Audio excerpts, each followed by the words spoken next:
రైతులకు ధాన్యం బకాయిలు వెంటనే చెల్లించాలంటూ పశ్చిమ గోదావరి జిల్లా నర్సాపురం మండలం చిట్టవరం బైపాస్ వద్ద రైతు సంఘాల ఆధ్వర్యంలో జాతీయ రహదారిని దిగ్బంధం చేసి ఆందోళన చేశారు.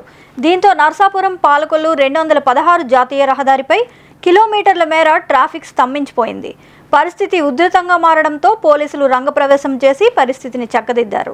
డీఎస్పీ జి శ్రీనివాసులు రైతు సంఘం నాయకులతో చర్చలు జరిపి సోమవారం లోపు బకాయిల సొమ్ము విడుదల చేయిస్తానని హామీ ఇవ్వడంతో ఆందోళన విరమించారు. ఈ ఆందోళన కార్యక్రమంలో కౌలు రైతు సంఘం నాయకులు రామాంజనేయులు, నాగేశ్వరరావు తదితరులు పాల్గొన్నారు.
ఎం రామాంజనేయులు, ఆంధ్రప్రదేశ్ కౌలు రైతు సంఘం పశ్చిమ గోదావరి జిల్లా కార్యదర్శి. ఈరోజు జిల్లాకు రావాల్సినటువంటి ధాన్యం బకాయిలు ఏవైతే ఉన్నాయో తక్షణం విడుదల చేయాలని నర్సాపురం జాతీయ రహదారి చిట్టవరం వద్ద ఈ రైతాంగం రైతు సంఘాల తరఫున రాష్ట్ర రోకో చేయడం జరిగింది. దీనికి ప్రధాన కారణం ఈ జిల్లాలో ఇంకా 30,000 మంది రైతులకి 459 కోట్ల రూపాయలు ఇవాళ రావాల్సి ఉంది. మరి ఇదేదో నెల, 2 నెలలు, 3 నెలలు కాదు, దాదాపు కొంతమందికి అయితే 4 నెలలు కూడా ఈ ధాన్యం డబ్బులు పడలేదు.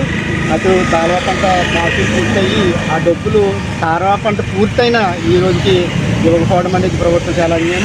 ఎందుకంటే అనేక సంక్షేమ పథకాలకి ఈ రోజు 1,000 కోట్లు వేస్తుంది. అనేక సందర్భాల్లో 24 గంటల్లోనే ఈ ఇవ్వాల్సినటువంటి సంక్షేమ పథకం, పింఛన్లు కానీ ఇతర ఇచ్చేయండి అని ఆర్డర్ వేస్తుంది. కానీ రైతుల డబ్బులు మాత్రం రైతులకు ఇవ్వట్లేదు. ఇది చాలా అన్యాయం. కాబట్టి మేము ఈ రోజున ఇక్కడ నిరసన దిగాము. ఆర్డీఓ గారు వచ్చి హామీ ఇచ్చారు సోమవారం పడతాయి. కాబట్టి ఆ రోజున ఈ డబ్బులు పడకపోతే మేము మంగళవారం, బుధవారంలో అదే ఆర్డీఓ గారు ఆఫీసు తాళం వేయాలని మేము నిర్ణయించడం జరిగింది. అది నర్సాపురం మండలం మలవరలంక. నా పేరు చిట్నేటి బాలంటేహులు. నేను సాధారణ పౌర రైతుని. మేము ధాన్యం బట్టి 3 నెలలు అయింది. ఇప్పుడు ₹1 కూడా మాకు పడలేదు. ఇంచుమించు 3 లక్షల దాకా రావాలి నాకు ప్రత్యేకించి. అలాగే మన జిల్లా వ్యాప్తంగా 410 కోట్లని మన పేపర్ స్టేట్మెంట్ చెప్తున్నారు. ఇప్పుడు దాకా ఎవరికే పడలేదు. మనకి మనం 130 రోజులు మనం ధాన్యం పండితే ఇంకో 130 రోజులు ధాన్యం డబ్బులు ఎత్తగా అవుతుంది. దీన్ని పట్టించుకొని మనం డిఎం ఆఫీస్కి కూడా వెళ్ళామన్నా డిఎం ఆఫీస్ కాడ ధర్నా చేస్తే 5,000 పడిపోతున్నారు. అలా అంత ముందర ఒకసారి మొన్న నెలని జూన్ నెలలో కలెక్టర్ గారి దగ్గరికి వెళ్తే కలెక్టర్ గారు అక్కడ ఎంత మన 10వ తారీఖు పడిపోద్ది అన్నారో జూన్ 10వ తారీఖు ఇలాగే కాలయాపన అవుతుంది. కానీ ఇప్పుడు దాకా మనకు రూపాయి దాగలేదు. ఎవడన్నా 5వ తారీఖు అన్నారు, లేకపోతే 10వ తారీఖు అన్నారు, శుక్రవారం అన్నారు, మంగళవారం అన్నారు, ఇలాగే జరుగుతుంది. ఆఖరికి మాకు మండిపోయి ఇంకా ఈరోజు రోడ్డు మీద రోడ్డు బ్లాక్ చేస్తాకి ఇవాళ మొత్తం ఆగతపాలెం, మల్లవరం లంక, మల్లవరం, వెలువిలి, ఇలాగ లిఖితపూడి, నరసాపురం అందరూ వచ్చి ధర్నా కార్యక్రమం పెట్టాం.